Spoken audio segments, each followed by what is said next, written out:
Hi, my name's Phil. I like talking about politics. And yesterday, former Home Secretary and one of the 6 contenders for the Tory leadership, James cleverly boasted about how he was the most popular amongst the public and Conservative voters.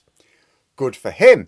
But a pollster who agreed with this assessment described their latest research as the most brutal polling for the Conservatives they'd probably seen. And it centres on a particular question, although it is worth going over a couple of other aspects of this IPSOS poll as well. So this question was, to what extent do you personally care about who becomes the next leader of the Conservative Party? Now, a majority of those who voted Conservative last month do care at 62%, although you could argue 62% seems a little low for people who actually voted for that party and therefore would like it to remain in government. But another 62%, this time of the overall public, don't care much or at all. And the reason this is brutal polling for the Conservatives, it means that the non-Conservative voting public and a good chunk of the Conservative voting public are not really considering them as much of an option for the next election. Because the main line coming from the various Conservative leadership candidates is the usual one after an election defeat. Oh, the party's lost its way. We need a new direction. In reality, this is not quite the conclusion from the major studies carried out in the wake of the election, which found actually, no, it was just down to incompetence. Not policies, competence. However, that's as far as voters are concerned. Right now, the leadership contenders are having to appeal to their colleagues in Parliament first and then party members. So, policies matter more than competence to these groups than they do general voters. But if the general public thought that where the Tories went wrong was just having the wrong leadership in place and that, absolutely, they could be a more credible prospect for my vote with a better leader, or a more credible threat against the alternative party they support, they would absolutely care about who takes over. Before the election, when we've been discussing the prospect of who replaces Sunak on this channel, because obviously people who watch a political commentary are going to be particularly interested in politics, and we do care. So a lot of the comments naturally centred on the notion that, well, if the Conservatives pick someone who's really useless to take over, that would be a good thing because it would mean the Conservatives continue to be unelectable in the next election, giving Labour a clear decade to prove themselves. And anyone who is really interested in the Conservatives and wants them to win, well, they'd want the opposite. They'd want the Conservative Party to pick someone really competent and charismatic. But according to this poll, most ordinary voters just aren't bothered, suggesting that for them, it doesn't matter who takes over. Because there's a lot of difference in who takes over. There's a huge amount of difference between, say, Tom Tugendhat and at the other end of the scale, say, Cami Badenoch or Robert Jenrick. That would make a significant difference to the direction of the Conservative Party. I'm not going to say like polar opposites because I think to a certain extent they're hemmed in by a few policies that they all insist on adopting.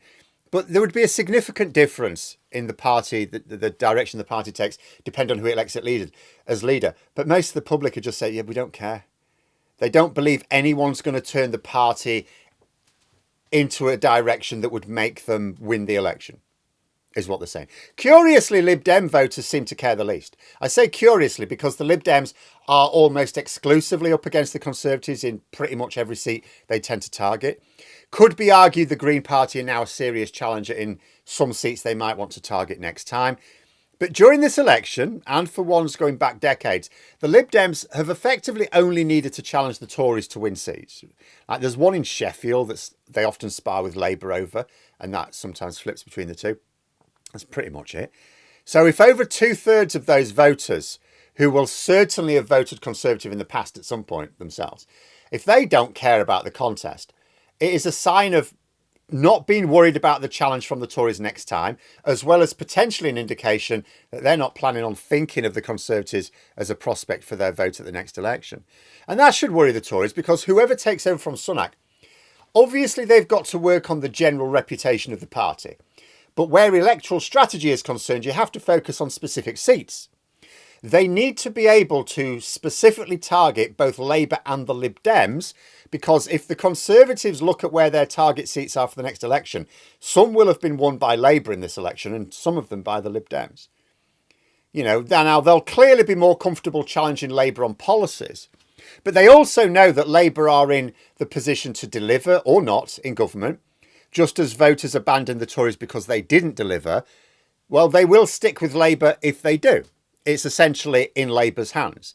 But if the Tories are to plot a route back to power, they're going to have to nick a load of that record haul of Lib Dem seats back.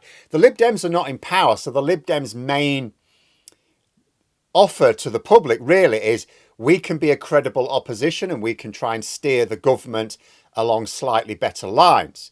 So the Conservatives need to be able to counter that. Now, I've already mentioned a few times in previous videos, the Conservatives already face their own largely unique problem in the death of voters because they rely so heavily on elderly voters, and especially as their vote amongst younger age groups completely collapsed. They're losing proportionally more votes to old age related deaths than any other party by far. And because their vote share collapsed to its lowest ever total this year as well, the Conservatives need to actually win more new voters to their cause at the next election than any other party, just to tread water, just to get a result as bad as 2024. They need to win over more voters who either didn't take part in these elections this year or voted for someone else.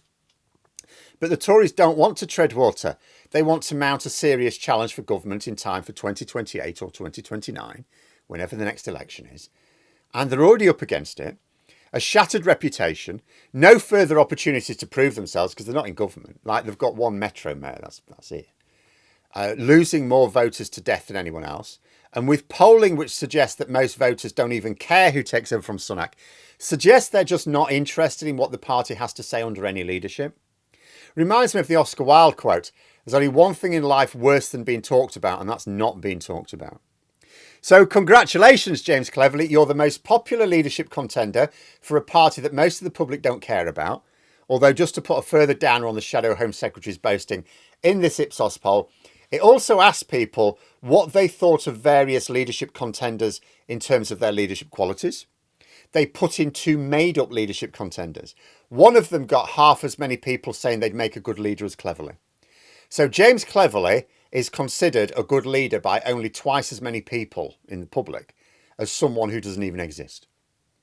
And finally, just for the laugh, the poll asked about endorsements from notable right-wing politicians and the prospects of boosting their campaign. Only 9% thought that an endorsement from Liz Truss would be a good thing. 65% said it would make their chances of winning worse if they were to be endorsed by Liz Truss. But I'll tell you what's most tragic about this. And it's a shame the poll didn't well, I suppose it couldn't do. But it wouldn't surprise me if an endorsement from Liz Truss actually was a net boost to a Conservative Party candidate amongst the members. Not necessarily Tory MPs. But for when the two go to the membership, would not surprise me at all if a Liz Truss endorsement was seen as a good thing.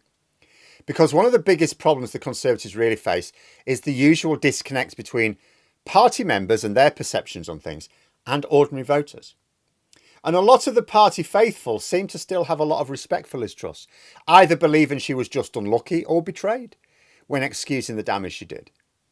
And it's that general disconnect between party members and ordinary voters, which is always a problem for any political party, because an effective election strategy, you have to align those two quite different groups on a common area of agreement, really.